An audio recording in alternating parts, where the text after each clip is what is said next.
totally able to do screen sharing as well. Okay. If you mouse over inside the dashboard there, you'll see the present button. Yep. Got it. Yep. Okay, awesome. That's you. That's me. Okay. Yeah, you betcha. Right. Um, So, but yeah, let's get going. I can leave that behind me. okay. Yeah, we're going to be present here for a moment. Thank you to everybody who gets to watch this later on. This is going to be one of our flagship presentations, I believe, just because of how important it is to the heart of what we're trying to do here in creating parallel systems. And I'm we just finished up a nice page for Nutrition Craft, which you helped out with earlier, Laura Jane. Thank you so much. And that PMA now, we've got an online signature capability, or sorry, autograph capability. Photograph, yeah. And as soon as that's done, then they're taken to the page where they can make their contribution. And it's so I'm excited to share with you how that's progressed and how we're implementing that for Nutrition Craft. But what I see, what I'd like to do is kind of start off by just talking about what I see as possibilities through this like the potential that's through this opportunity for businesses, communities, farmers markets to privatize themselves. And I think the biggest thing is recognizing that we've got a, a very unique dynamic happening right now, in where the entire financial system is being systematically and deliberately destroyed in order to get people to scream and cry and ask for a new solution, which of course they have as backup. That's CBDC and the digital ID and all that stuff. Yeah. And what we want to be able to do is help people have kind of like one foot out the door when that happens, so that they're not going to feel, like most of the fringe minority that ends up getting funneled into, uh, the same social experiment that occurred in 2021. You're going to do this or else, right? Yeah. And like I said in 2020, you know, the the masks were the programming for the jab. The jab is the programming for the lockdowns, for the climate change, and all of this is preparing you for what they want to do after that. Is just getting you to practice complying. And and we recognize that there are a growing number of people that just don't want to do this anymore, and especially within the fringe minority, that recognize that they don't want to be a part of that destruction, that fallout. And I think it's really important because, as I've mentioned in my email here today, you know, within the next 6 to 12 months, I'm thinking maybe even sooner. There are some people who disagree with me, and those people usually say it's sooner. The government is 20% of Canada is employed by the government. And very soon, like within that 6 to 12 month period, I believe that their paycheck that they get for their month's worth of work is only going to cover 1 week's worth of their living expenses. And so no one in their right mind is going to donate 75% of their time to the government. There will be some people, I'm sure, who are the diehards, but we can be rest assured that when people stop showing up for work to these places where they are in service to the public, a lot of those public services are going to deteriorate and probably just collapse. Right. And so helping businesses isolate themselves from a system like that is, I believe, of one of the highest importance, of one of the greatest importance that we have as a focus right now. We've got a lot of things that are bombarding us right now in terms of, news headlines. Like the latest Mhm. one that I saw was funny, was how Chrystia Freeland, who knew Chrystia Freeland was well, breaking news. She's a descendant of some Nazi. And it's like, okay, well, first of all, if you actually cared, you would not have discredited us and you would not have, told us that we were crazy back in 2020 when we told you that.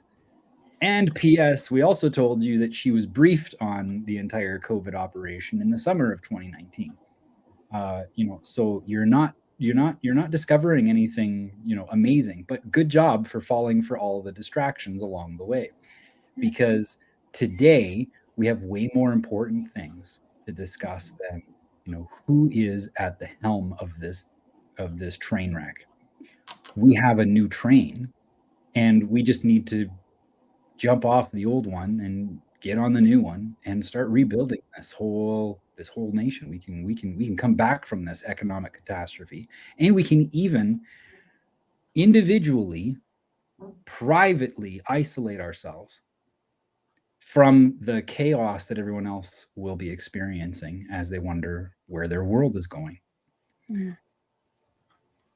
Nutrition Craft, helping people get access to food, high quality, nutritious food, because we're able to shorten the distance between the farm and the table. Yeah.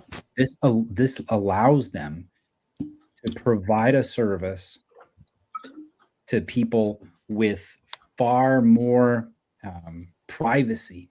Now they can sell whatever they want, and people can buy whatever they want. We got Craig who just joined us. Thanks a lot, Craig, for coming on. Hi, guys.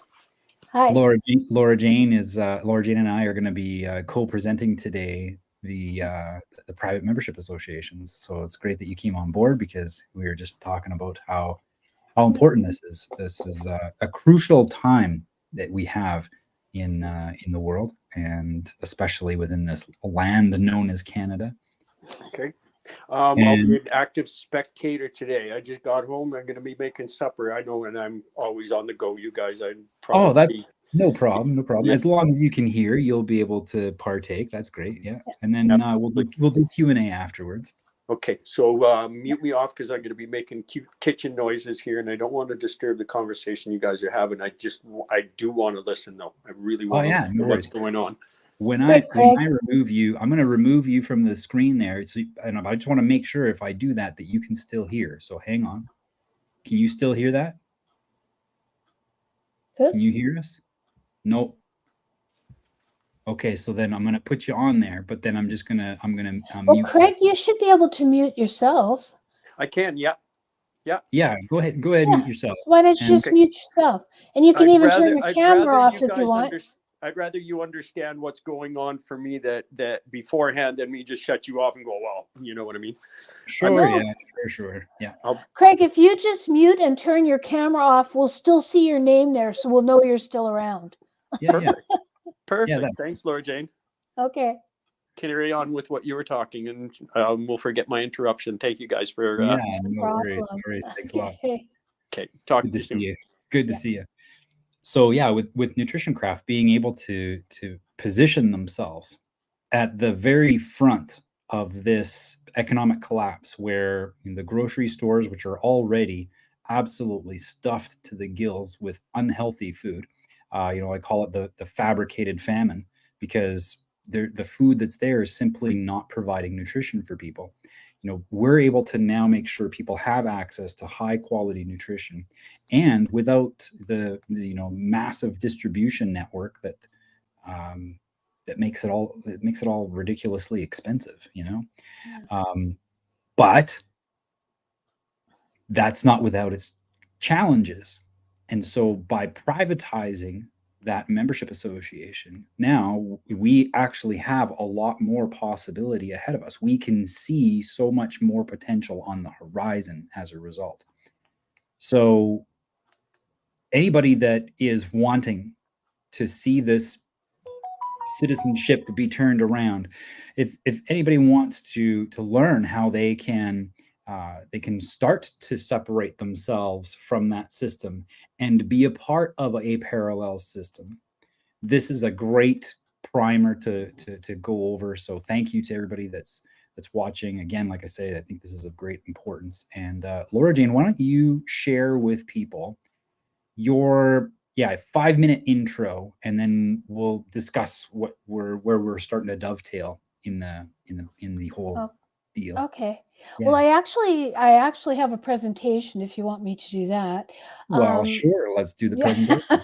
All right. I'm Laura Jane of the family Cote, and I have been working with quite a number of men and women in creating private member associations to get out of the overreach of government. And so I do have what I call the PMA primer.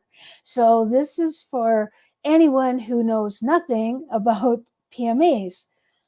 And so let's see if I can get it up on my slide here. Oh, I have to upload it. Ooh.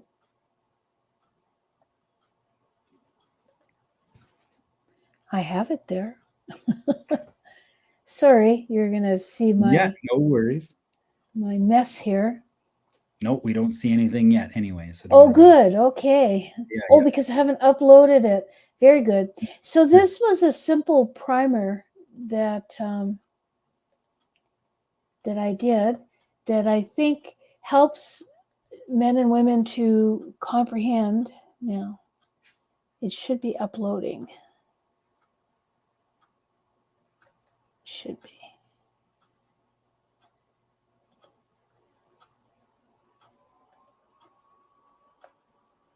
Yeah, it's telling me I have no slides. Oh, weird. Doesn't like me. You know what? Tech has been just kicking me in the nuts all week, so I've got empathy for you right now. Yeah. Well, I'm used to it. I usually have I've been most of my stuff has been on Zoom just because most people have it and it's what we've Right. been running, you know. Yep. So I do have it. So maybe if I put the PDF file on as opposed to the PowerPoint. Oh yeah, Maybe. that probably would work. If you screen share. Let's try that. Okay, upload recording. No, it's processing something. There we go. Ooh, I've added it. Yay! Now you're up. Yippee. Okay, yay. So just figure out which technology to use and we'll be doing great. Yep. So I just wanted to say that I've worked now with, I've actually done training with probably over 75 that are in my founders alumni, and it has been quite successful. I've worked with quite a few doing a lot of different things, some farming, a lot of health. I've worked with doctors, nurses, and other healthcare workers that are stepping out of the public into the private, and for obvious reasons, farmers markets, food forests. So there's been a lot of different groups. But the first and foremost, the most important thing is to really understand the basics about a private member association, because there's a lot going out there. So really carefully or quickly, people think PMAs are new. They're not. They've been around for 1,500 years. But in fact, it is the last 1,800 that really gained notoriety over that. And they're all voluntary private memberships. And what they are is self-organizing society to benefit others. That's it. They all began as charities through churches or benefactors to help mankind. So there's always, the focus is on being of service. That's the biggest thing about a PMA. It's not about earning big bucks. It's not about what we've been brainwashed into believing is successful. It's about being of service and loving what you do and knowing that you're being of assistance. What happened and how we got to where we are is that the government saw opportunity to create power structures. So they gave a big lie, a song and a dance to the charities, and they took over all their good work because they saw the opportunity to move forward with that and to make big bucks and to control. All right. But a PMA is actually, it's us exercising our God, creator, or universal given freedoms. And these are based in private agreements between men and women. And a PMA does exist within the private domain, and they are The ones that I teach are all based on natural law, often known as God's law. It's also known as karmic law, the law of consequences, all of those things. But they're outside government interference and overreach. So I'm going to talk about the public domain, which is the domain that we were born into, versus man-made law. All right, that's the public domain, is man-made law. So a private member association is actually men and women collectively asserting and standing on their unalienable God or universal rights and freedoms that actually come together in a community or for a common cause. And when we talk about unalienable, and some call it inalienable, I've always called it unalienable because unalienable means you cannot put a lien against them. They are the rights that can never be given up or taken away or diminished. The only way that these rights are removed from us is by our consent. And that's what's been happening. So they're fundamental rights that every man or woman has by being born. We are born with these. The basis for moral interactions between men and women, and they are irrevocable. So they are our moral compass, and they are a big deal. And that's why they don't want us to know them. This is why we have been told a whole bunch of lies, and why we have never really been educated on our unalienable rights. We've all been known as the Charter of Rights and Freedoms, the man-made laws. We have all of that, but they can be taken away. So every man or woman is born in the private and with these fundamental God-given universal rights, such as absolute authority and control over your own health, body, mind, and spirit. Absolute freedom to associate and assemble with other men and women of your choosing. The absolute right to hold your own beliefs and thoughts and to express those thoughts and opinions, something that we have seen being crushed or attempts to crush. So what a PMA is, a private member association, it requires a mindset change. So we're having to deprogram from always seeking permission. It also is a declaration of living in the private and not being a burden to the public. That is how we put it. It's not, we're out to get you, government, we're going to kick you to the curb. It's that we're saying we're living in the private, we are self-sufficient, we are exercising our rights, and we will not be a burden to the public. So that means that we will not be governed, and therefore we are not expecting their public protection, nor are we claiming any benefits from them. And that's where a lot of people get stumbled. They want the rights, they want the benefits too, you know? And I want to remind you that a private member association is founder created and member supported. They're not democracies. Co-ops are a democracy, and they can come under a PMA, and that's where they choose to turn it and to do it in that manner. All right. So let's talk about the difference between the public and private domain. This is critical because remember I said it's a mindset change. So in the public, which is what we've been raised in and what we've been told, that is what I call the child mindset, versus the private, which is where we're going and where some of us are. That's the adult mindset. So we're bridging, we're moving, we're growing up. So when we talk about the public, that is the government. That's statutes, acts, mandates. Anything that says a statute, act, or mandate, that's government. And in the private, it's all self-governance. That's the key. We are governing ourselves. So in the public, we also have permission is required. How is that permission? We get permits, we get licenses, we get certificates, and then we proudly hang them on the wall to say, look, Daddy told me I could do this. He said, I've got all those qualifications, so here I am. And then Daddy comes along and says, oh, but if you don't comply, we're going to take it away. And so, oh, shit. You know? So anyway, but in the adult, as an adult and in the private, no permission is needed. I don't have to ask anyone if I want to bring someone to dinner. I don't have to ask anyone if I want to go out and take my creative effort and make money from it. That's fruits of my labor, not anybody else's. They also control through threats, coercion, and violence. And I'm sure we've all seen and experienced that in the last 3-4 years, especially.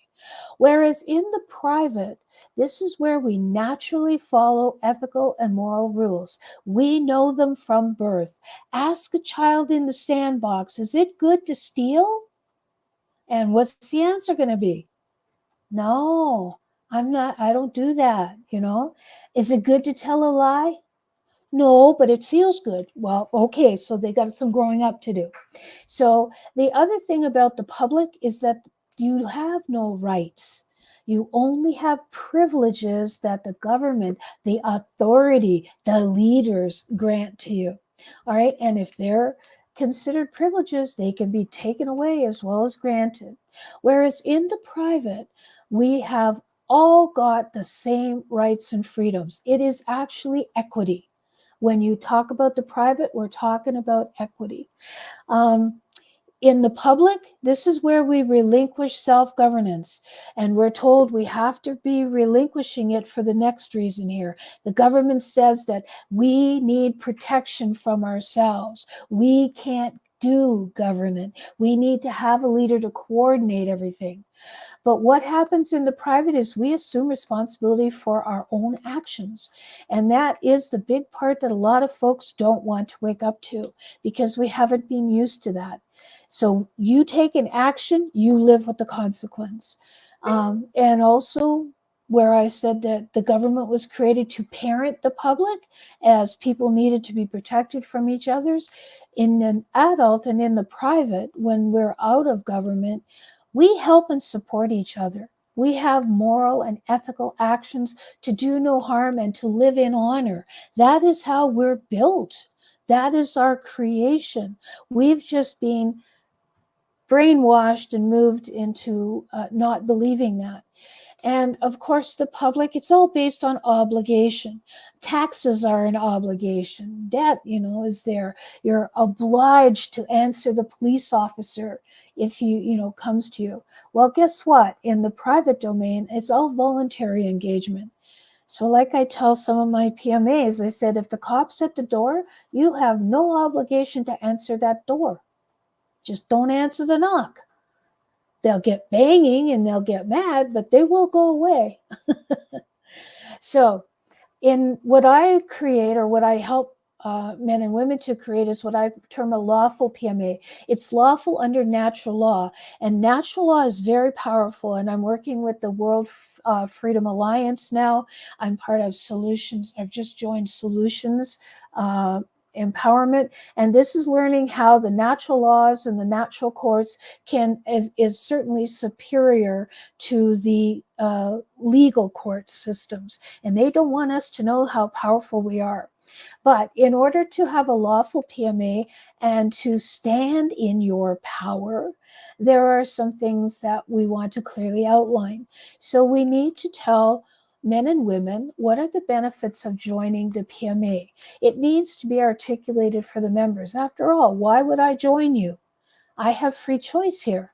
If I don't like what you have to offer, then I'm not going to join you. Or if you're not offering me a benefit, then I'm not going to join you. It's free choice, nothing personal. It's just free choice.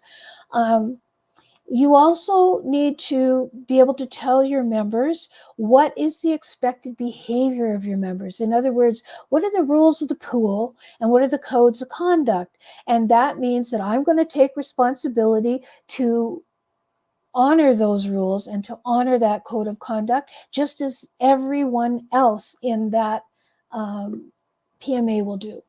And then we also look at how the administration will hold themselves accountable to the members of the PMA. Remember, consequence. You have to be accountable for yourself, and in being that, you are also accountable to the members who are paying you membership dues, who are going to subscribe to your packages. This is what you're doing. And also the paperwork needs to clearly outline that the members are voluntarily joining you in their private capacity as a man or a woman, and that they comprehend all that this means, and they do that by autographing the membership agreement. The terminology may sound strange, but that's because I use natural law. When you're in a court system, that is not English, that is Babel. When you have a lawful PMA, it is all done in English. It is clearly understood. So, next slide doesn't want to come up. All right, well, we can leave it at that. So when I'm working, I actually, thanks, I'll just stop sharing. So when we are creating a private member association, it is good to really completely comprehend what it is you're going to offer. And it is a soul's call. So what is it that you're being called to be in service of to your mankind? You know, some are in service by providing healthy, nutritious foods. Some are in service by presenting education and helping to educate our children so that they become creative thinkers, so that they don't fall into the mind controls that we are learning to get out of. It could be that you start a trades guild, or you start a school, an apprenticeship program. That could be what it is. Like if you're a top-notch electrician and you have some youth around you, they don't need a certificate to be an electrician. They need to learn from somebody who's really good, who can guide them through that and allow them, in fact, to go forward and have their business model, which is a PMA, by the way, is a business model that is used in the private. And it's used that is outside of any government. So it means there are no taxes. You don't collect taxes, you don't remit taxes, because you're in the private. You are not asking for any benefits from the government. So therefore, if I'm not asking for any benefits from the government, then I don't need to pay the government. Why should I? You know, and that also means, though, that you can't start a PMA and expect to get all kinds of government grants and loans. That's not going to work. So that's really what it is. It's a business model. And so what I do is I teach PMA, and I walk men and women through the first part, which is really visioning, feeling, understanding, and comprehending what it is that you're going to offer. And then I also talk about scripts in case you're challenged by governmental officials who seem to think they have authority over us. I refer to them as the perceived external authority, because no one has authority over us. Our authority comes from within. We just have not learned how to stand in that effectively. And so that's the other thing I teach, is about the natural law. And then I actually walk people through templates and the actual materials that are needed to create your PMA. So that is PMAs in a nutshell. Yeah, that's awesome. That's awesome. You know, one of the first thing that you listed there, well, one of the first things you listed there was how it's not based on permission. I love that, because when it comes to the technologies that are available for people today, you know, we can now have a permissionless system of exchange. Yeah. And that's significant, because I don't know, like, does anybody know what the ACH is? It's called the Automated Clearinghouse. Oh, does anybody know what that is? This is actually pretty mundane, and it really has no consequence. Really, it is pretty insignificant detail, except I've got a pretty important point to it. This automatic clearinghouse is the name of the network that processes all of the transactions that occur between banks. Oh, I have heard of it. Yes. Okay. I just didn't. Yeah. Now it's owned and run by an organization called the National Automated Clearinghouse Association. Which is probably a private association. Probably is. And, yeah. And it is owned by like a bunch of large banks, credit unions, payment processors, you know, all that. But it is an independent entity, like you say. It makes its own rules, and it doesn't need anybody. You realize that every one of the deletes that use us so they can live in luxury. This is what they do. They farm our energy, our creation, so they can live in energy. They are all private.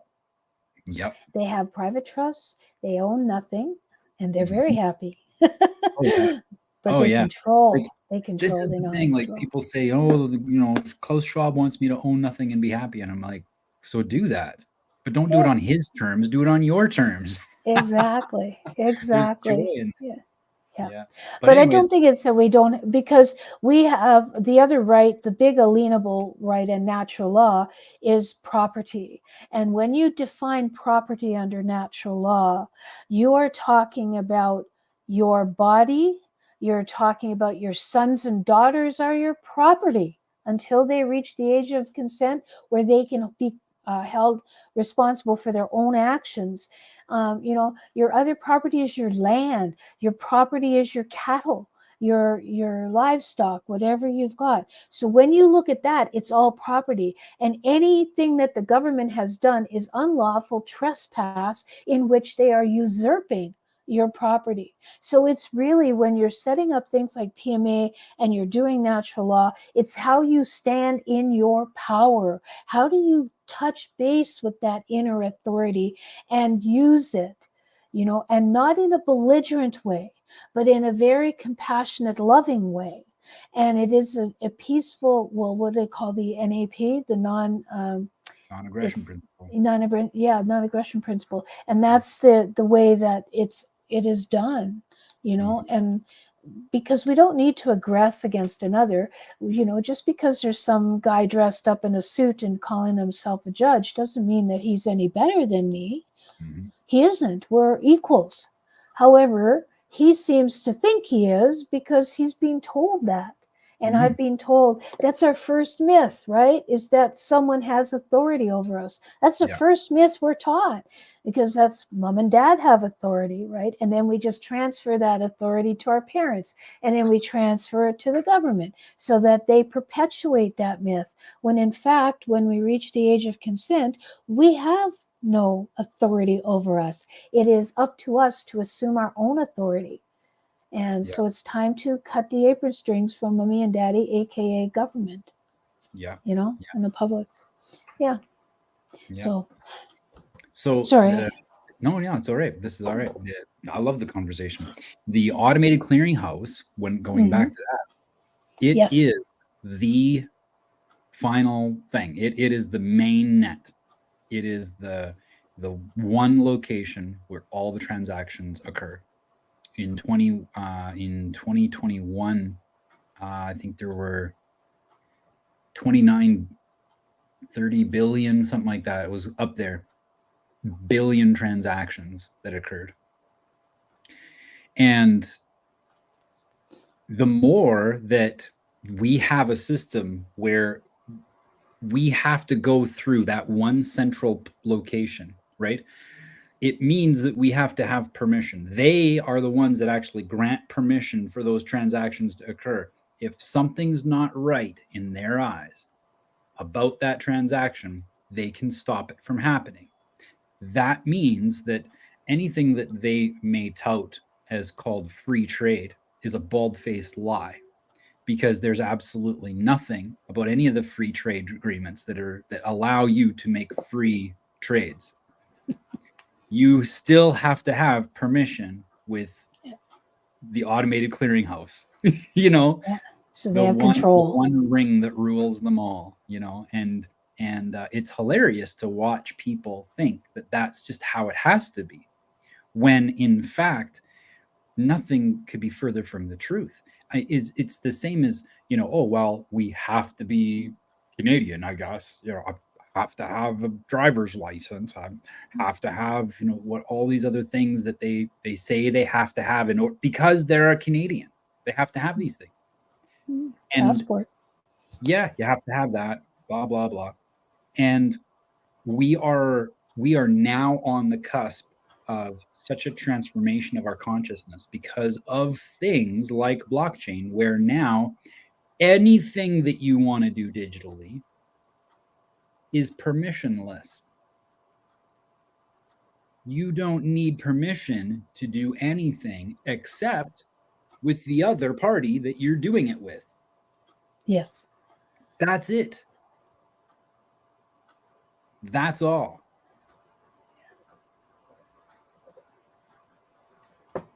You don't have to, when you're going and you're going to go pay for your coffee, or you're going to go get your groceries, or even if you're going to go pay your EPCOR bill so that you can have electricity and gas delivered to your home. When you do that, you're initiating that. You're asking permission, essentially. Mm-hmm. You are asking someone's permission to give someone else money. Yep. That is a scary situation to be in, when you are sitting there thinking that it's a bad idea, that the globalists are gonna make it so that you own nothing and you'll be happy. It's like, well, of course they can do that. They're totally allowed to do that, because you've been consenting to the system that allows them to do that. They can, at any given moment, just decide that you don't have permission to move money that you want to move. Yeah. Tacit agreement.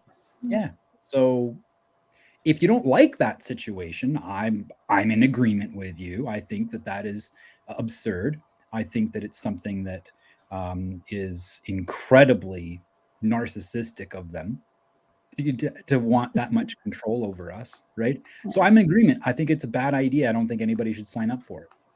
Yeah. But instead of flailing your hands and saying, we need to do, some government official needs to do something about it, or Trump is we're going to elect somebody to fix it. Yeah, or we're going to elect someone to fix it. Yeah. You've been electing things to be fixed for a long time. How's that been working out? Yeah, we just changed our slave masters by voting. Yeah, that's all you've done. Yeah. So here we have a beautiful opportunity in creating a private entity for yourself, for your customers, for your community, for your farmers market. Laura Jane was talking about all kinds of dentists, health practitioners. Yep. Social connections like community kitchens. Yeah. I've got one of my former students. She's actually got a B&B. Oh yeah, perfect. Yeah.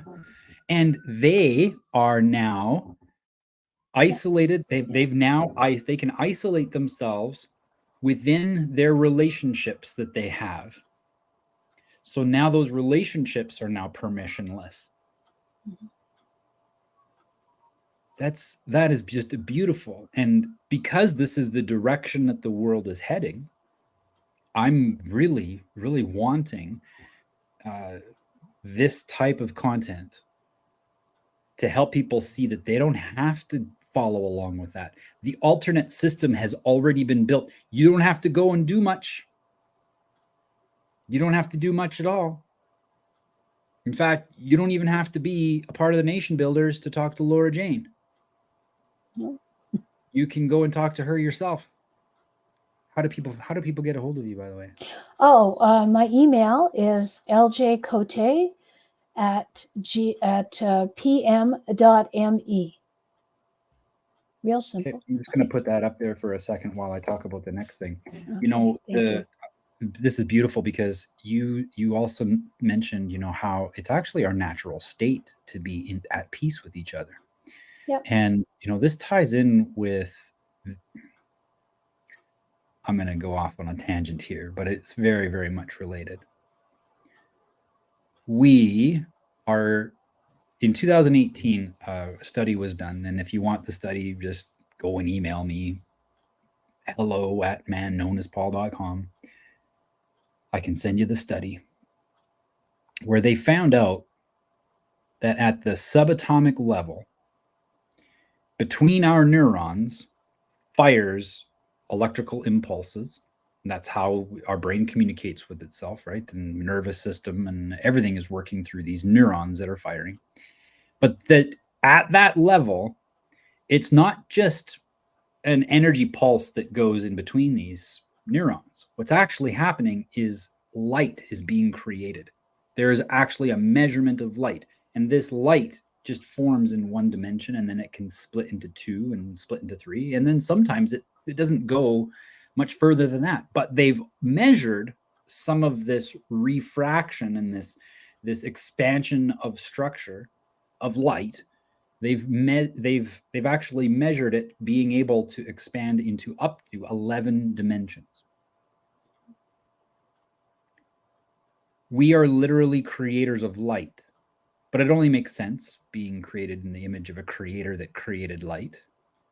But the reason I bring this up is because let's consider how this light is created. It's created through word, our language, how we speak, how we think, the language that we tell ourselves. You know, if you're waking up in the morning, and believe me, I can relate to this. Waking up in the morning, despondent, in despair. The words, the language that goes on inside your head during that time is not very supportive for a good day. Very true. And that's because you're creating structures of light with your words, the language that you use when you talk to yourself or talk to other people. Mm-hmm. And so the reason I bring this up is if you want to see yourself creating more good than evil, because you have the knowledge of both, by the way, you have the knowledge of both. Yeah. But if you would like to create for good, it's not about something that you need to do. It's not about something that you need to, practice, really. You just have to pause and take a look at your surroundings and say, is this who I am right now? Is this me? Because me, in my natural state, I feel a lot more joy than this. I feel a lot more peace towards myself than this. I feel more love between other people in the relationships that I have. That's your natural state. Now, in order for that to be something that you experience day to day, again, this isn't something that you need to do. This is something that you need to be. Mm-hmm. That's why you also talk about how important it is that people have a comprehension of what it is that they're joining when they go to autograph this PMA. You need to have a comprehension of this, or what I call an understanding. Yep. That allows you to have that truth on the tablet of your heart, so to speak. Yeah. Where now you're free. Being free is a way of being.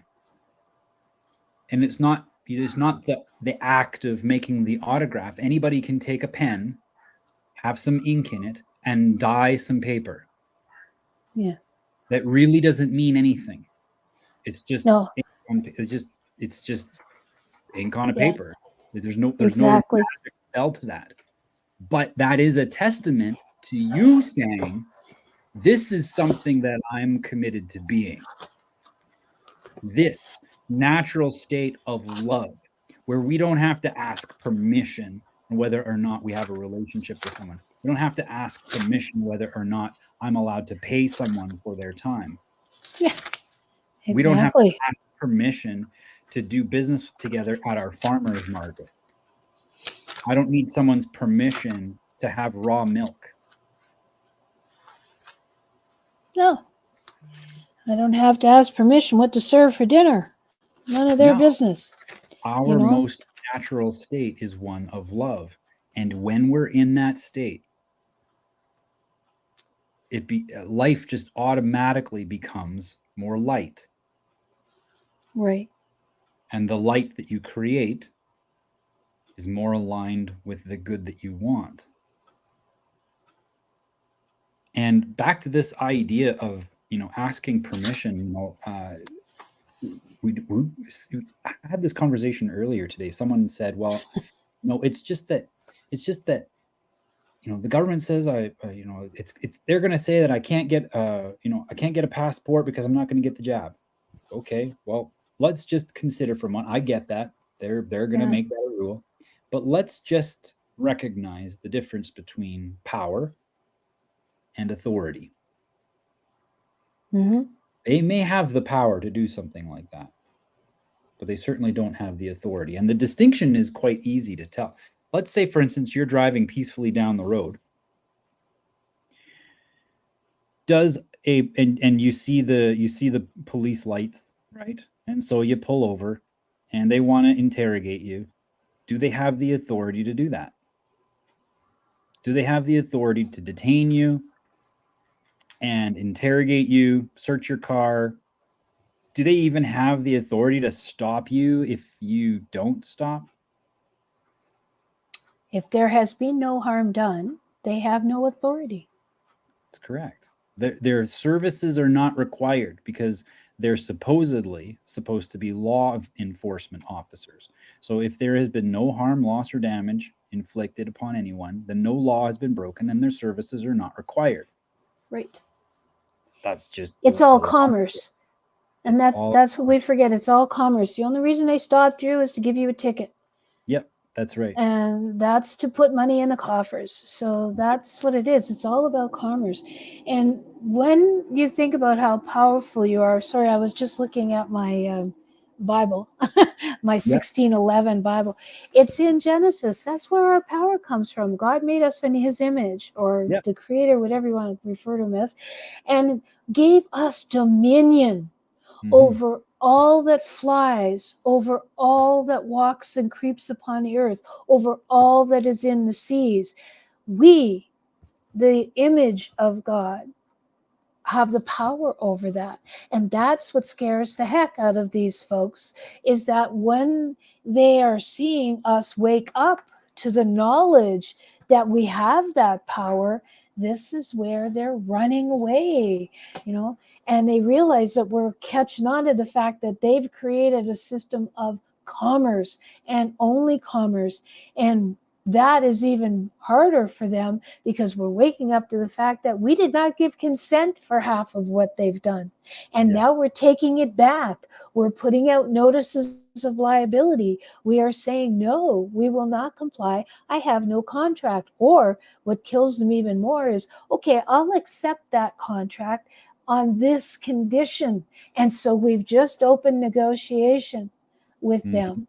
Well, with the private member association, you don't have to negotiate with anybody. You are offering that service, and you will draw to you those who want that service. And that's where you were saying, like, energy is what you're putting out. Energy is what you're going to get back. So if you're putting out a positive energy, an energy of service, you're going to attract to you like-minded men and women who have that same spark, that want to be part of that. And therefore, what you're creating isn't a business based on who can I screw over to get the most money. You are basing it on, I'm here to be of service. I'm offering you my creatives, my creations, and you in turn are going to give me some of your creation. The fruits of our labor is often measured in money right now because that's what we've been in. But the fruits of our labor can be an exchange. It can be an exchange of anything. It can be a barter. It can be a co-op. Where you're raising really healthy beef. I happen to be growing fields of really good hay. Guess what? We can barter. We can exchange that. So all of these things seek no permission. They are agreements between living men and women who have taken have realized that what they put out is what they get back. And so that for me is so important, is we are a manifester. So if you don't like the life you're living, take a look at how you created it and change it. It's that simple. And it's no different than AI. If you don't like what AI has done, change the input. Yeah. Yeah. If you don't, if you don't like living in a country that's controlled, step away. Step away Yeah. from the control. Yes. Will it be difficult? Probably, because we still have to go through all that mindset, and we still have to get rid of the mind control that we've been under. And Jason Christopher's Christoph,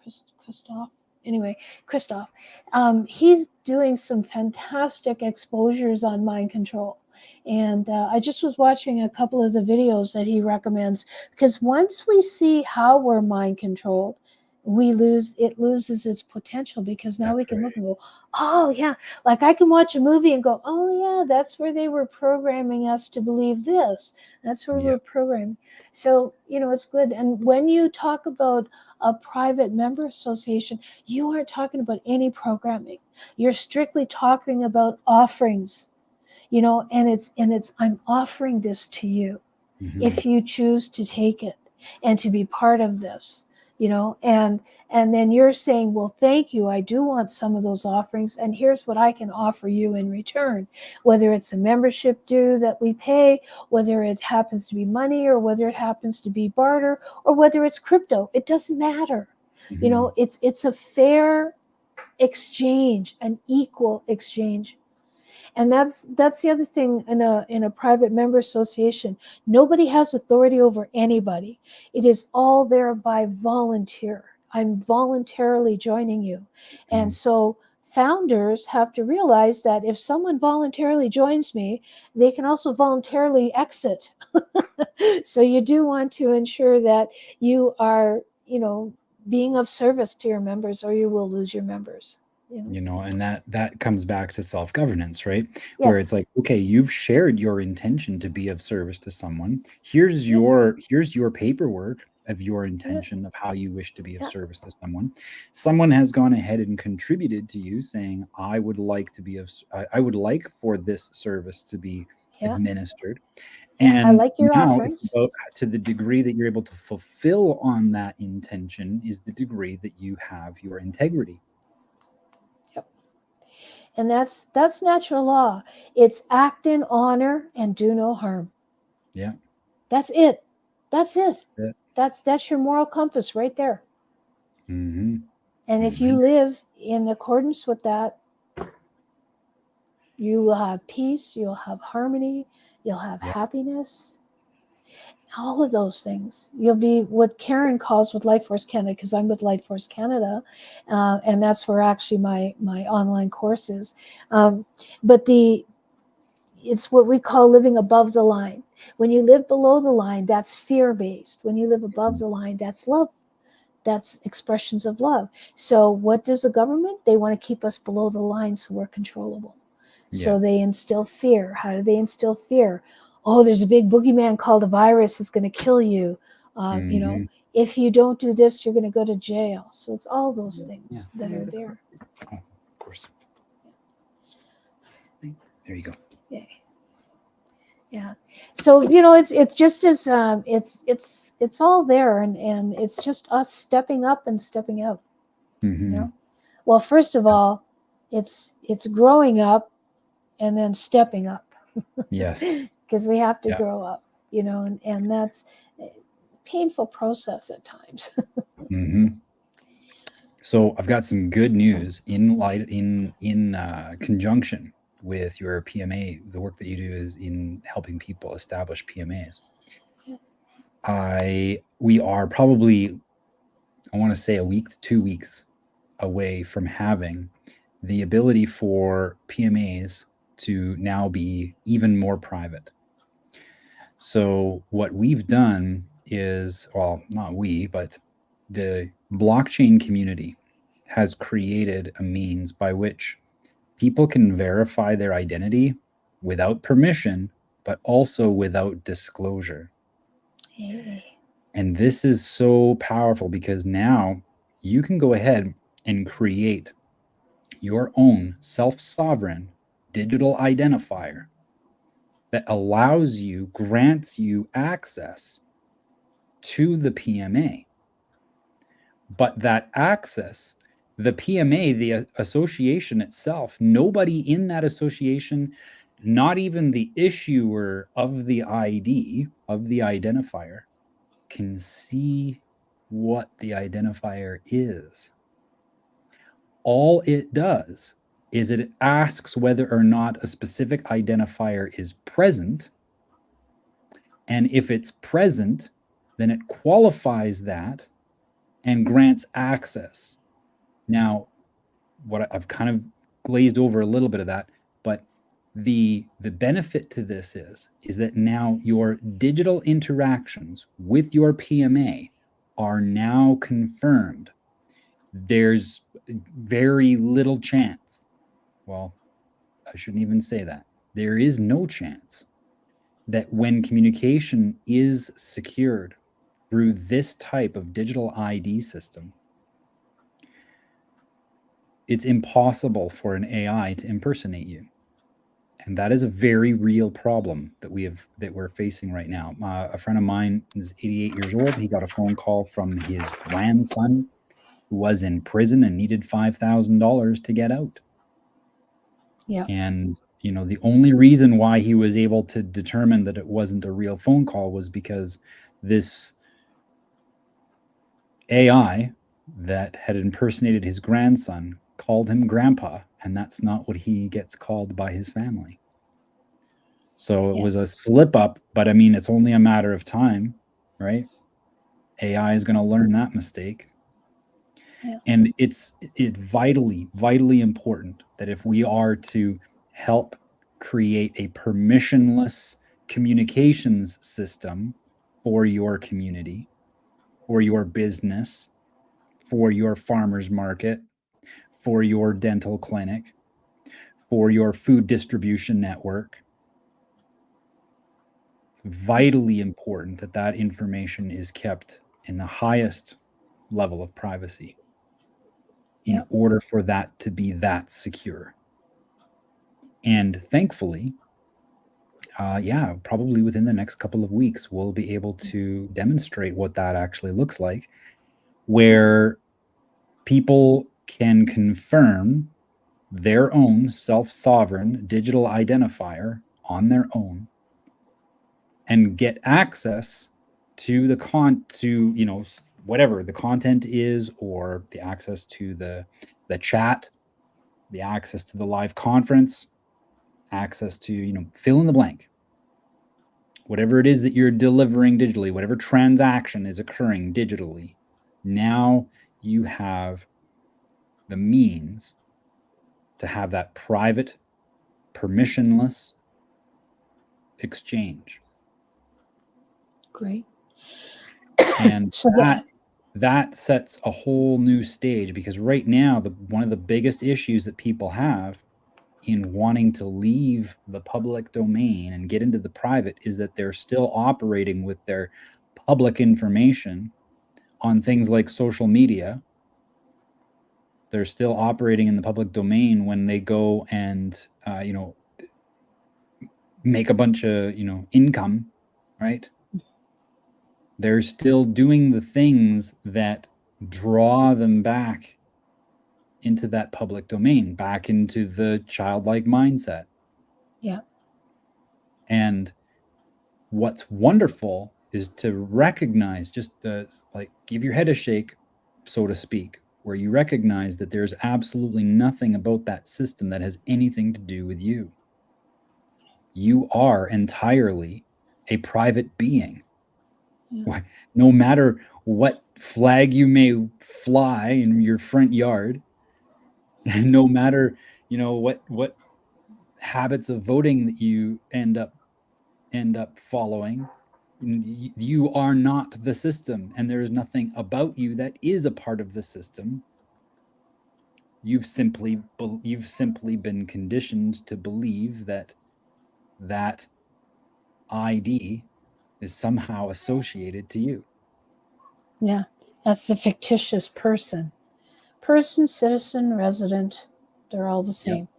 They're the dead entities in the maritime system, which is the system of commerce. Yeah. So this will help anyone, because where a lot of the PMAs that are currently active, it is that actual transaction. It's the money, it's the how do I do that, and how do I not get the spies involved, that are tracking everything. And so that's the part, this part really excites me, as you and I were talking about, I don't know, last week or whatever.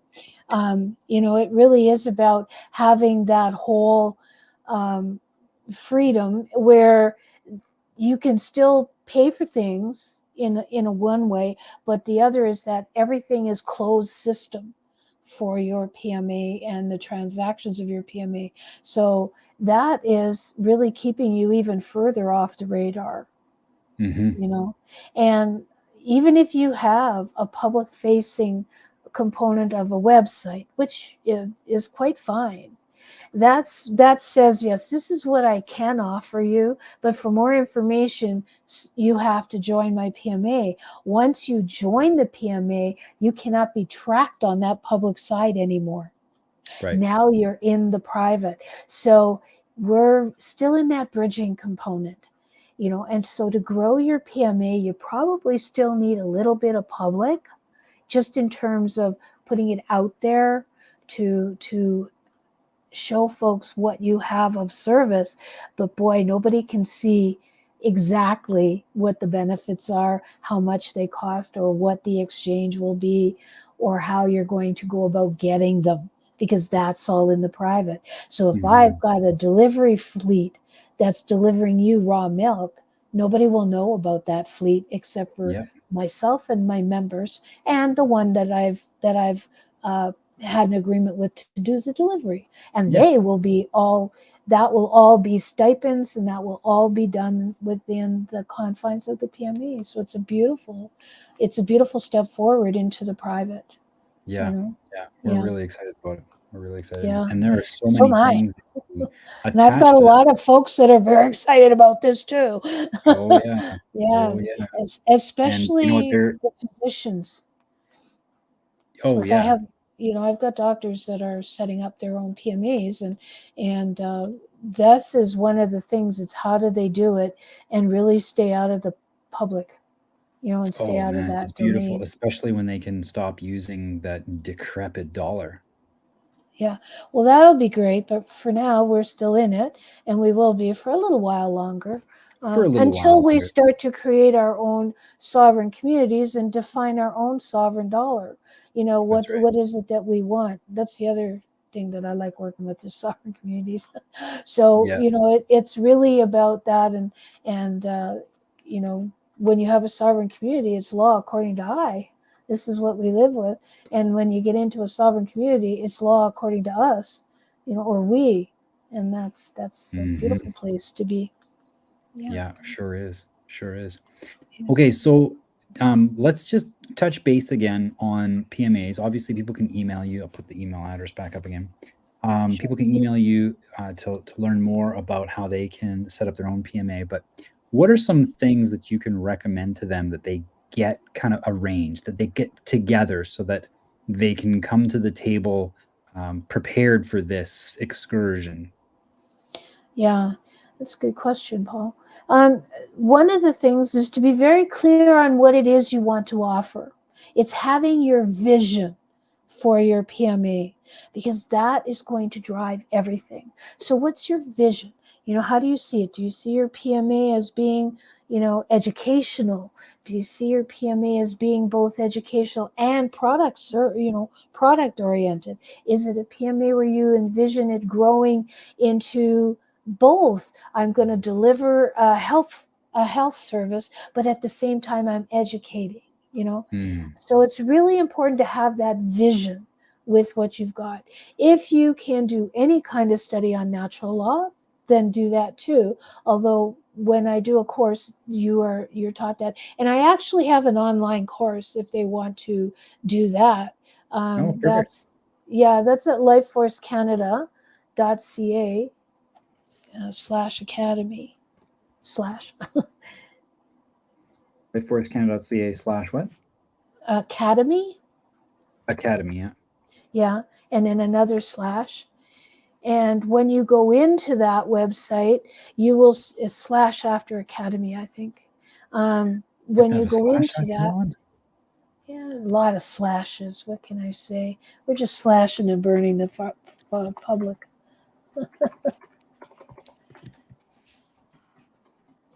Can you actually bring that up? Yeah, sure. Then I can actually show you where it is. If you wanted to even show it on the screen, you can. You can just go there. Ooh, look at all those wonderful things. Okay, so if you scroll down on the Academy page, the first one you're going to come to is there. Is the it talks about what it is we do, and this is, I'm a trustee with this private member. We have a public and a private side, and the first course in the Academy, you scroll down, you will see that it's my course, which is private member associations. There's a little intro into that. When you click on it, it'll take you to, well, that's the sovereign community. Yeah, we're changing the name of that. So yeah, that takes you into the course. So this is a little 10-minute video that talks about what we've done. Then you see the online PMA course details that are there. And so that goes through all of the modules, and it's 2 days, essentially, what we do. But those are the things that you're going to be covering in the course. All right. Awesome.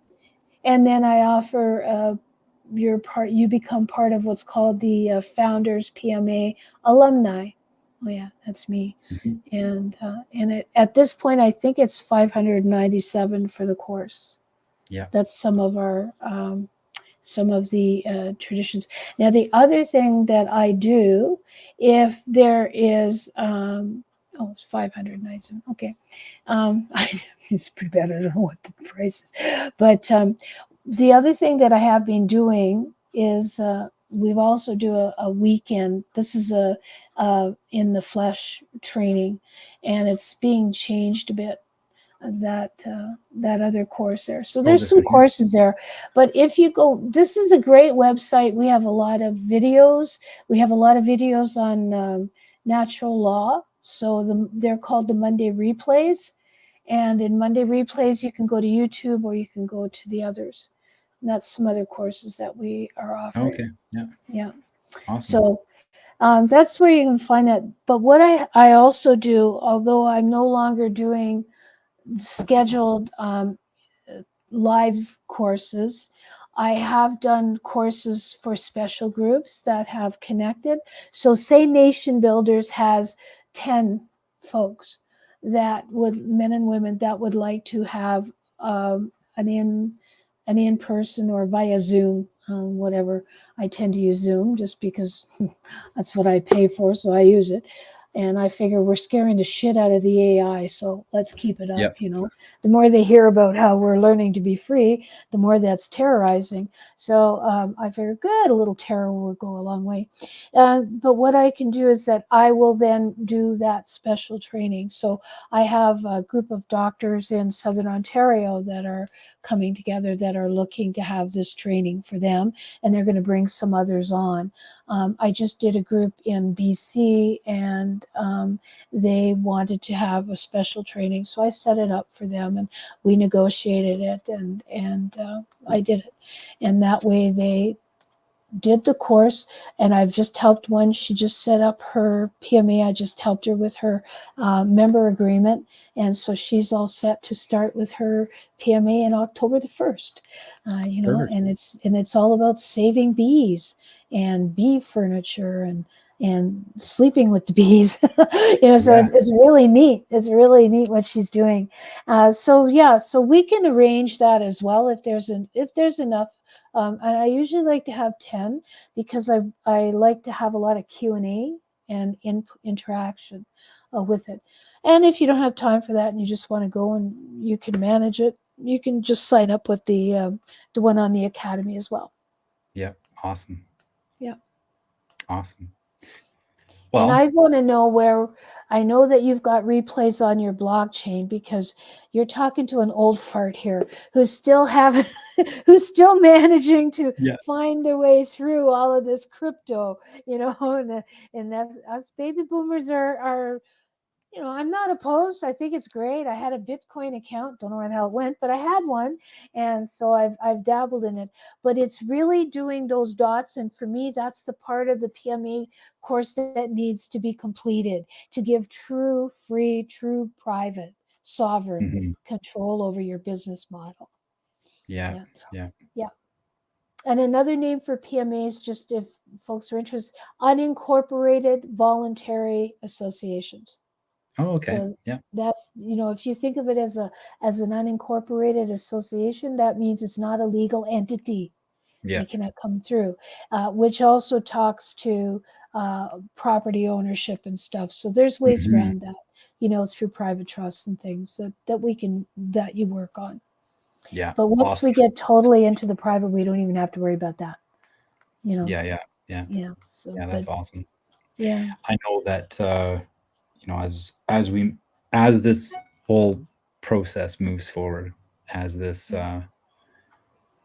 as the realm that we've been living in does its transition, I think that a lot of people are going to kind of have like one foot in and one foot out in both systems for a while as they get a hang of how this works.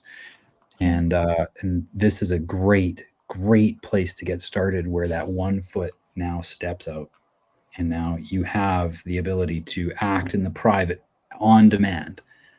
And if you need to operate in the public for whatever reason, because you got to pay your phone bill, then you can. But you're recognizing that that's just for that one split second moment. That's it, where that transaction occurs. But that is then in the past, and that is not something that you have to take on as present. That's not you. Yeah. That's the trust they created with your birth certificate. So you can step into that public and go forward. It's like in court. If they were calling my name, are you Laura Jane Cote? No.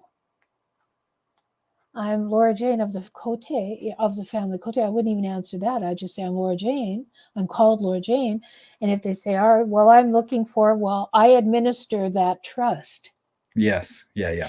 Because that's the trust that they set up, right? So it's learning all of these things. And that's why I'm so excited about this new group I've just founded, Solutions Empowerment. He's been teaching natural law for 21 years, and he's been winning constantly. He's got success stories up the yin yang. He's located in New Zealand, but it covers every Commonwealth country and other countries because it's natural law. Guess what? You have the maritime law merchant, and above that is natural law. And it's even, some call it common law, but it's law of the land. But natural laws is administered through that, but it's natural laws above that.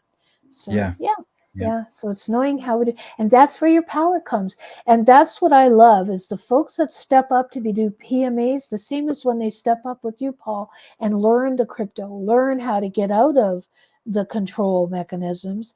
That's when something changes. And all of a sudden it's like, it's nice. It's such a good feeling. I don't need to be intimidated by you. You're just dressed up in this suit thinking you have power over me when you don't. So yes, I'm going to talk to you, the man, or you, the woman, and I'm going to do that. And I am going to negotiate. You're trying to sentence me? No, I'm going to negotiate this, because guess what? You got me doing this, but I never gave you agreement. It's like my speeding ticket. I sent it back, rescind, no contract, just sign my name. Off it went, because I don't have a contract with them, not for cameras to spy on me. So it's a beautiful way that we're headed. It is. Sure. And my whole goal is that I will never have to do this in another 3 to 5 years. Correct. Nobody will have to learn this, because it'll be the way we are working our way out of a job, for sure. That's right. Yeah. Which is perfect. Yeah. Yeah. Then I'll find something else to do. Yeah, awesome. Yeah, that's well, and whatever that is, it's going to be such a, I don't know how to describe it. It's going to be such a Light. oh, I can't describe it. But abundance fails Yeah. to Yeah. You don't to describe that, Paul. All that I would say to anybody listening to this, just go into your heart, yeah, drop into your heart, and sit there in silence for a minute. How does it feel? mhm, Because that's where we're going. It's that, and even when things aren't working out the best, it still feels you have faith that it will. And these mhm. are just little things to teach me how to be a better me, Yeah, you know? yeah, And that's so, yeah. exactly right. Yeah, so it's all the trials and stuff that we go through. They'll keep us below the line saying, "Oh, it's awful," and they'll catastrophize everything, or they'll say, "Oh, there's no way out if you just." It's like Murphy's Law was invented to keep us below the line, Yeah, right? Yeah. So yeah, totally. yeah, I'll go with Gabriel's Law. No, forget it. I'm not going. No Murphy in this life, Yeah, So yeah, and you think about the little things we've been taught. Oh, yeah, I feel really good. I'm waiting for the other shoe to drop. You know, all these little sayings we say to ourselves, I those know. created our belief systems, and those are keeping us enslaved It goes and back to keeping us. language. It goes back to the Yes. language. If you're using Yeah. a language saying that these things are true for yourself, guess Yeah. what? You're going to live a reality where those things are true for yourself. Yeah. If you want a different truth, start speaking it. Yeah. Yeah. And Start believing it. practicing the language of freedom if you want Yeah. freedom. When you say that you want freedom and then you're going to a voting booth, you are not Yeah. acting in integrity with what you say you want. Exactly. Yeah. I used to teach Mike Dooley's Infinite Possibilities. Oh yeah. And well, I still am. I'm still, and I loved, he always said, thoughts become things, make them good ones, Yeah. and that's so true. So that started, and I was teaching that. I got trained in that about, oh my God, it's 23, isn't it? About 20 years ago. Yeah. Yeah.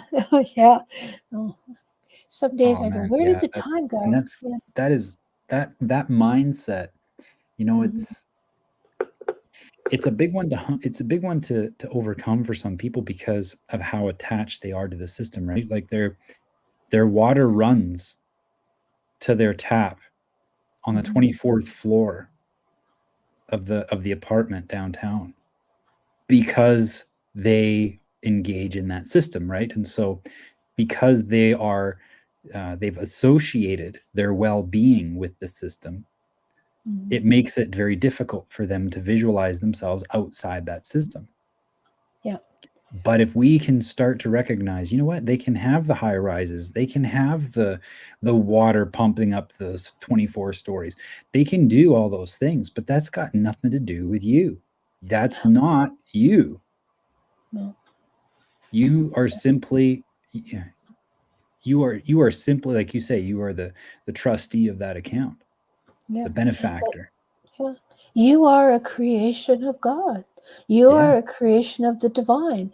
And that is all powerful. And guess what? We were given dominion over this. Therefore, that means morally, I am responsible for myself, but I am also a steward of this earth.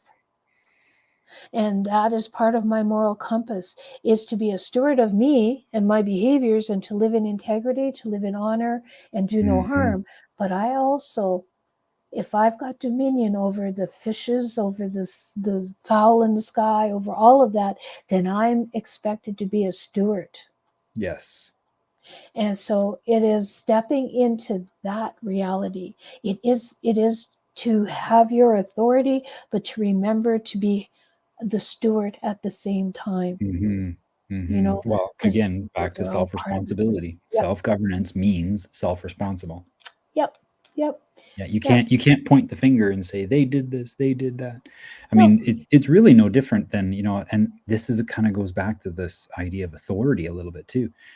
It's like, who gave them the authority to say that they had authority over you? It's We like did. if you believe for one, yeah, it's just a circular logic.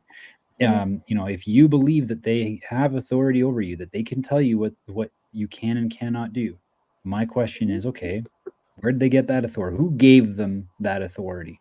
And it's common to say, well, they were the ones to say it, but the fact of the matter is, your consent is the authority that you're granting to them, saying, please take responsibility over this thing. And that's where you. Sorry, go ahead. So we have to take self-responsibility. That's the first step to self-governance, is saying, oh, I passed up all of this governance. All of these things that I don't like about my socialist country is my fault. You know? Yes, exactly. That's the place you need to get to, where you recognize that you, the individual, need to take responsibility over your complicitness in that system. And it doesn't make you a bad person. Like I don't, person, I'm using the term very loosely there. It doesn't make you a bad individual. No, you're not a bad man or woman.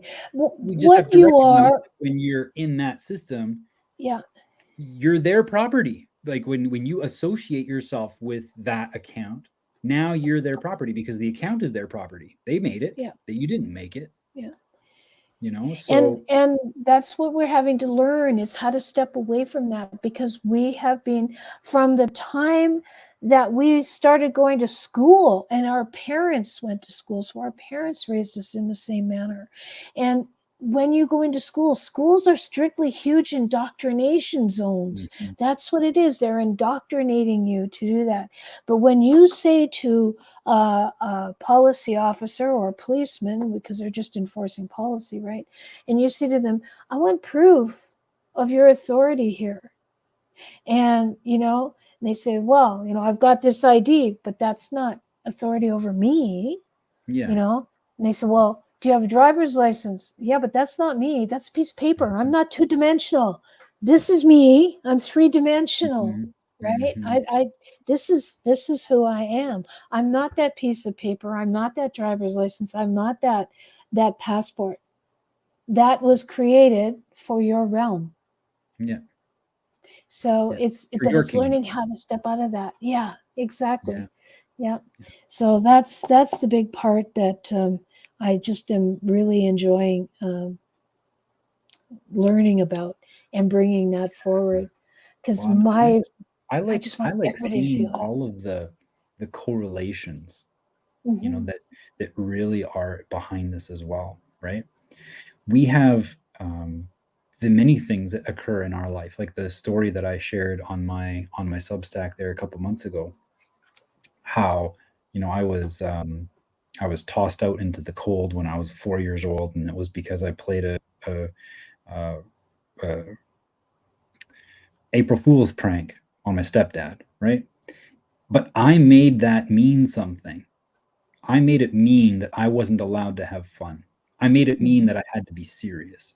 I made it mean that, and by making it mean that, I literally lived my entire life with my dad being the authority over me, right? Authority over your happiness. And what's wild was the moment that I realized, no. I was the one that made that rule. He may have said that, but that's not law. That's right. It became law when I made it real by making it the rule. You are not allowed to have fun. Don't you dare play a trick on someone else, because you're going to get tossed out into the cold to freeze and die. Mm-hmm. That's literally how I was wired by my own doing. It's one thing to say, oh, my parents treated me terribly. Yeah, I get that. Fine. Yeah. But you took on the meaning of all of that abuse as a part of your identity.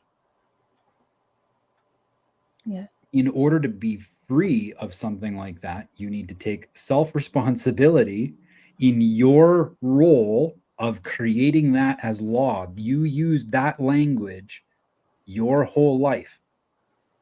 That, my stepdad did that to me in 1984. Yeah. and it took me nearly 40 years to realize that, no, I actually did that to myself. He did that in the past, but I was doing it presently every single day, day in, day out. That was my identity. I made it my identity. Right. And so the self-responsibility allows you to take a step back and look at yourself from a completely different perspective and realize, oh, wait a second. This actually puts me in an incredible position of power, because now I can choose what language applies to me from this moment forward. We kind of touched on it earlier. Once you can point at their system, once you can point at their tactics, they no longer control you. That's right. They no longer have the ability to do that. And I've said the same thing too since about 2014, 2015. I learned a great phrase that what goes on undistinguished controls you. Huh. All you need to do is distinguish it, right? Yeah. I made the distinction that it wasn't my dad that told me for 40 years that I wasn't allowed to have fun. No. I said my dad told me I wasn't allowed to have fun for 40 years. Yeah. Distinction made. Now that no longer has control, right? Yeah.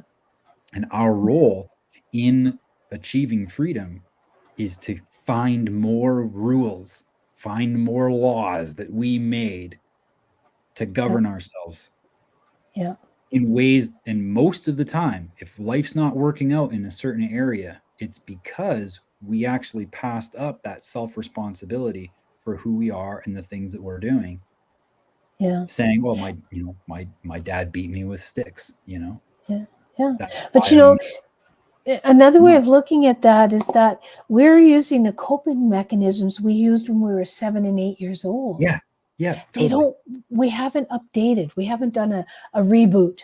And so as we start to move into our authority, we have to examine those. So what coping mechanisms did I use as a little kid when I got hurt that I internalized, and I made rules for myself like you did with yours? And we all did it, because when you're a kid, you don't know any better, and you just kind of go along because you're going to survive the best you can with the knowledge that you would have of the world at 8 years old. Yeah. Well, hopefully you've come a ways since then and you can see the world a little bit differently. So it's when you do that work on yourself, and that's an important part, is you take responsibility for examining, what are my beliefs? Where did those beliefs come from? How are they restricting me from living in my true power and my true authority? So sometimes those sandbox coping mechanisms just ain't working now, so it's why a lot of folks go into self-sabotage. And it's because they've learned how to sabotage real well, but they haven't learned how to stand up and say, you know what, I don't have to do that to myself anymore. Yeah. And I don't have to look at everyone is going to reject me because my father rejected me or my mother rejected me, So it's learning that, and that's a huge part of growing up. I'm actually reminded of 1 Corinthians 13 in that instance, where I think it's around. I think it's more in the middle of the chapter, but it says, when I was a child, I had the ways of a child. When I became a man, I put those away. I put them aside. That's right. Yeah. And that's another great representation of what it is that we need to be doing here. You had the ways of a child where you were like, someone else is going to have to govern this for me because I'm incapable. We're dependent on our parents, especially for the first few years of our lives. Exactly. But then, and you take a look around the world around the Western culture, most of the men end up going through some sort of initiation where they become men. Right. And that's the age of consent, where now they're self-responsible. They've stepped outside of the umbrella of their parents, and now they are their own individual, self-responsible. Well, that process is such a key component to having a strong family unit, which creates strong community, and that's why these cultures do that type of thing. But in Western cultures, we've completely abandoned that, and we've replaced it with the age of majority. Now you're a man. You know, when no self-responsibility has been taken, no initiation has occurred, where now it's like, okay, confirmed. Yep, this guy. Rites of passage. Yeah. This is exactly. Here we are, folks. Yeah. COVID was the catalyst for your rite of passage. That's right. Yeah, it's your passage into freedom. Yeah. How much longer are you going to act like a child and think that someone else has authority over you? Yeah. Because that's what we're dealing with. The only reason why any of this is happening is because you, in your own mind, made their rules apply to you. That's all it boils down to. Yes, I know they have guns. Yes, I know they have a military. Yes, I know all of those other things. They've got in camps that they can throw you into and all that sort of thing. Only if you think it. See, that's exactly the other thing. When we start to vibrate higher, when we are vibrating in that consciousness of love and that consciousness of connection, we're not seen. They don't even see us. I went through that whole COVID crap without a mask. And for the most part, I wasn't even seen. They had no, it wasn't there. So when we are moving, and that's where our power comes in, it's like we're moving from this carbon-based into a crystalline body. Those that remain in the carbon base cannot see the crystalline. That's right. And so that's where we're moving. They're so attached to that physicality, right? Yes. Well, we could still enjoy it. Yeah. And you know what? There's tons of things that I like to do too, for sure. But I also recognize that even this isn't me. No. Right? This is something that I'm allowed to use to experience this reality, this physical experience. This is the meat suit. Yeah. But even the experience isn't me either. Right? Well, there's nothing about this that's actually us. We are simply observing what's going on around us as an experience for us to learn something at that higher conscious. It's no different than you're playing a video game and you got a character and you're like, run them around the screen and be like, oh, I died. You're gonna have to try that again. You're gonna have to not do that again. Wow, geez, Yeah. Which is how they've desensitized us to death, however. Oh yeah. So it's a marvelous, when you do start to wake up, it's so beautiful, because I always say I view life from about 30,000 feet now. So what I'm looking at is, isn't that interesting what they're doing over here and over there? Where do I want to intercede? Where do I want to go? And how am I going to do it? And so those are questions you get to ask yourself when you drop into your heart and you really listen, because the heart is the controller. The heart tells the brain what to do. Yeah. You'll feel it in your heart before it connects into the brain. And so we've been taught that the brain controls us, that our thoughts control us. What they don't want us to know is that our heart, our sensation, is what controls, and it's what we live by. And that is going to relay messages to the brain. So you feel it in your heart before it gets there. And that's why, and you'll feel it in some, it's not heart, they'll say gut. I just knew in my gut that this was wrong. Well, listen to it, because that gut is your intuition. That gut is your higher self. So we've also been taught to ignore them, or to doubt them, or to not trust them. And that's the equivalent of not trusting yourself with your own life, And so it's all this unlearning is exhausting. But it's also so worth it. It's so worth it, because you move finally into a place where you can quickly drop into peace, harmony, and alignment with the earth. You're in the flow. You're in the natural flow of life. And I'm talking about all life. So that's harmonizing with the bees, with the water, with the flowers, with all of it. And that's peace. Yeah. Yeah. Doesn't matter where you are. Consider those flowers. Yeah. Consider those birds, right? Yeah. Yeah. Just look at how much they don't stress about what they wear. Just look at how much they don't concern themselves with what they're going to eat. You know? So I missed a petal. Big deal. And then look at the intelligence. We're told we're the most intelligent. Excuse me, the dolphins are already six-dimensional beings. Mm-hmm. And so hello. We might have dominion, but we have to learn. Have you seen Stellium's work? Stellium 7 on YouTube? No. I don't watch the same YouTubes as you. Believe me. No one watches this. No one watches what I watch, I tell you. I'm sure somebody does, or they wouldn't be there. I don't know. Like, Taya watches it with me. Okay, so yeah, you want to follow Stellium on YouTube. The first one that you should watch is actually his Unveiling a Titan. I'm going to post the link. Why have I heard of that?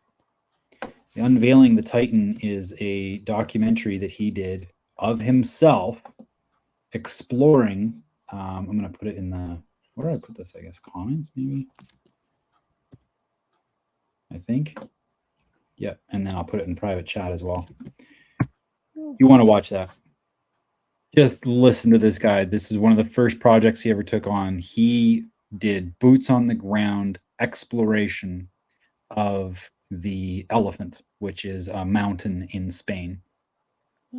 And he researched it up and down. He studied the anatomy of elephants. He studied the anatomy of this mountain. And there are, as he doesn't make any claims, but he simply asks a very, very good question in the scientific method.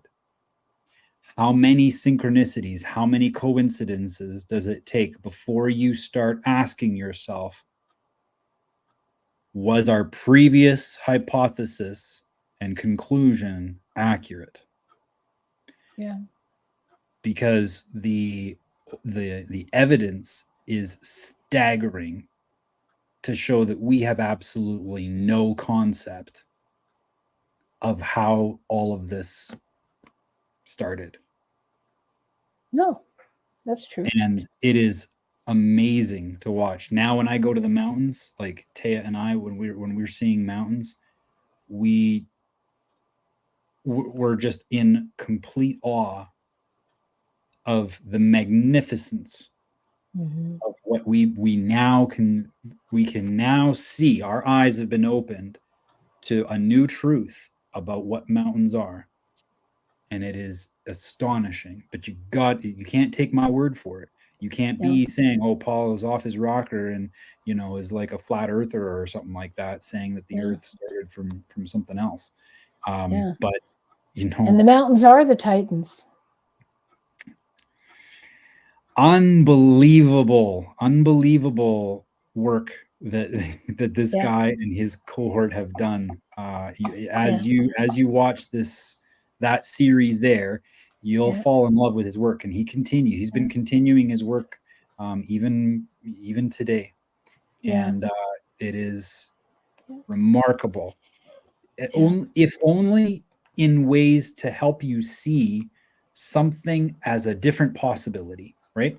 You know what? I don't care what you believe, and honestly, it's not really that big of a deal. I don't care too much about determining the origin of the planet. It really has very little to do with me. But what I like, the exercise that I like, is in taking the beliefs that I have, the old paradigms that I've got, and saying, what if that's not accurate? What if there's a different possibility? What if the potentiality is there where everything that we have been taught about the crust of the earth and the core of the earth and all of these things, what if what we've been taught wasn't true? What would it look like? Yep. And it's just an exercise. Go check it out. And what will it look like? What are we going to create? You know? And this is the thing. I think to myself, okay, so the argument that they make is that there are titans, but that they are actually very few. The mountains are trees. Oh, okay.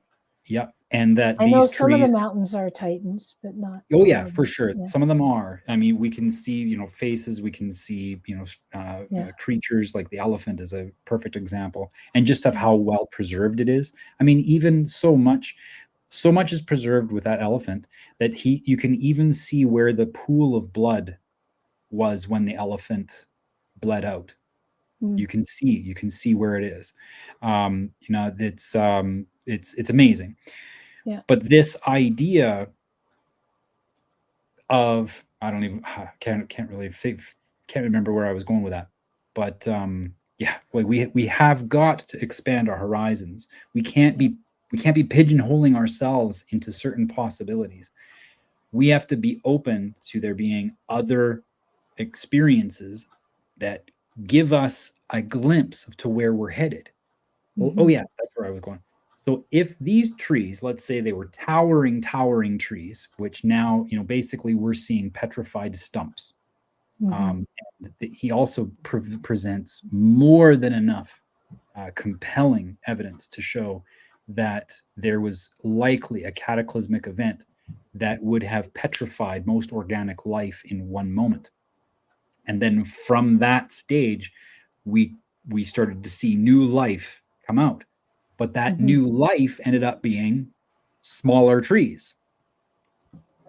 Well, when we can see that there were skeletons, of humanoid skeletons that were very, very proportionate to the Homo sapiens, the skeleton that we have today, but they were 10 feet tall.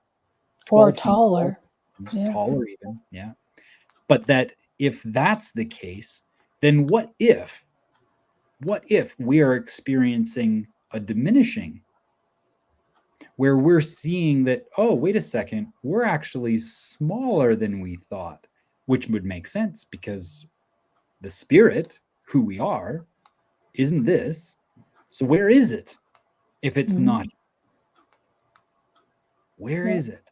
And this communication device, like you say, that heart, they have a whole other documentary that they reference in their work that shows what the heart is. And it will move you to tears when you listen to how these people are interpreting how the heart moves. We have this notion that it acts like a pump, that it goes like this and it moves blood through, and it doesn't. They've been able to measure what the heart does, and it doesn't do that. And it's amazing. It's amazing because the implications are that we have an unlimited potential ahead of us as a result, because we're not pigeonholed into a certain belief that says that we are this or we are that. It's wonderful. It's a great mind exercise, and it especially helps people. I'm finding that it helps people align themselves with who they are more, because again, this type of content can help people see other possibilities where the old beliefs can be let go of for just a moment. Go ahead, take them back again if they work for you. Go, by all means. But just entertain the idea that what you believe to be true isn't, just for 20 minutes. And that's a beautiful way to do it. Yeah, for sure. Oh, excuse me. Oh yeah, sorry. It's time to go anyways. It's definitely getting late. And this was fantastic. I want to thank you so much. Sorry, I've been up since about 4:00. So oh yeah. Well, then let's go ahead and close things off. I want to thank you very much. And I know we wanted to do some Q&A, but we ran a little bit late. And Craig, we kind of filled ourselves in. Craig, but even on the YouTubes there, we're not seeing any comments. So Yeah. Okay. Well, it's been a slice, and I know that we're going to be doing a lot more together. And Yeah. I can't wait to round out and have PMA and blockchain as a single Offering. course. Yep. Yeah. I think No, that's it'll be where we're going to awesome. go because, So and good. so the best way to prepare for a PMA is to really dive into your freedom, take a look at your thoughts, and really look at what's your vision for the future and how do you want to be of service to mankind. Mhm. That's the best way to prepare. And therefore, you're going to have an idea of what your offerings are. And then you can build it from there. Okay. Wonderful. Thank you again so much, Laura Jane. And I'm looking forward to this as well. Once we've got that stake pool up and running where we can actually attach our self-sovereign digital IDs, we're probably going to have to spend a couple days together to Yes. really round out what that looks like and how that, Yes. that unified offering can look. Yes, I think so. I just see whole communities just stepping right out of the matrix. Oh, Beautiful, beautiful, beautiful. 3,600 have happening already now. done it. 3,600 communities around the world have already done it. Yes. Yeah. Yeah. And one's in BC. Yep. And I know there's one in Mexico. So, yeah, for sure. Okay. Awesome. Well, you have a wonderful evening and all the best as Thank you. You too. go through your stuff. And I'm sure we will see each other and we will connect on the next mastermind or whatever we're calling it with Nation Builders. Yeah, absolutely. Thanks so much. Okay. Take care.